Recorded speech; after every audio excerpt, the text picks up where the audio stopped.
Number 2, we believe that human, animal, and plant life as we know it today came about through random chance. This is the one where I don't think it's a real misunderstanding. I think it is a deliberate, willful avoidance of what evolution really is. I don't think it's possible for any honest Christian to believe anymore that what evolution, the theory of evolution says, is that it's random chance.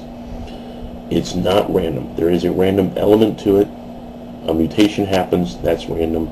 As far as the evolution of how species go from one to the other, that is not a random process.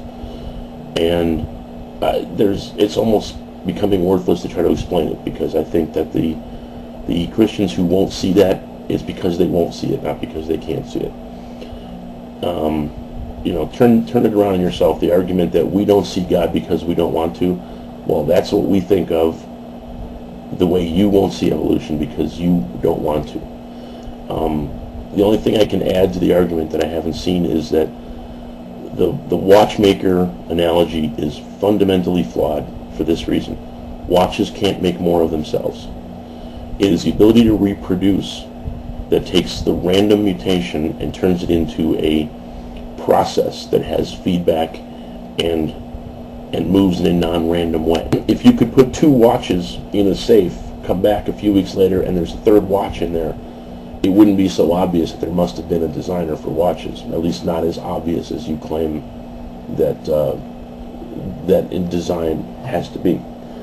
The difference between animals, plants, living things, and complex machinery is that living things can make more of themselves, and they will make more of themselves or not make more of themselves based on how they fare in the world. Watches are produced one at a time by a maker. Animals, plants are produced by other animals and plants. And the number 1 myth Christians have about atheists and atheism is that we hate Christians. Some atheists do hate Christians, and maybe that's with good reason, maybe not. I know I don't. I don't hate Christians as a group. There's some Christians I hate, and you can guess who those are. Westboro Baptist, for instance. But in general, I don't hate Christians. I have Christian friends. I know it's a hackneyed cliche. Some of my best friends are Christians, but there's a lot of Christians I have a lot of respect for, and I have a lot of respect for some aspects of Christianity. And one thing I do respect about Christians and Christian belief is that many Christians are honestly trying to believe in something that will make their lives better.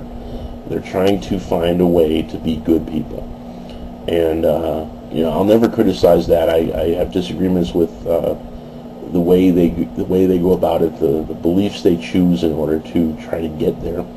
But I still respect the effort, and I think that Christian beliefs have produced a lot of very good, very decent people throughout the centuries, and I don't think that should be minimized.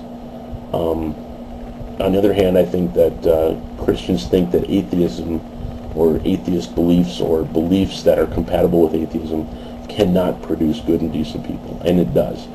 Lots of atheists are very good and decent people, and atheists, many of us, try just as hard to find a system of beliefs that will help us have a better life and be good people. And so it's again a scenario where it would help if we could understand each other a little better that way, that not all Christians are delusional idiots.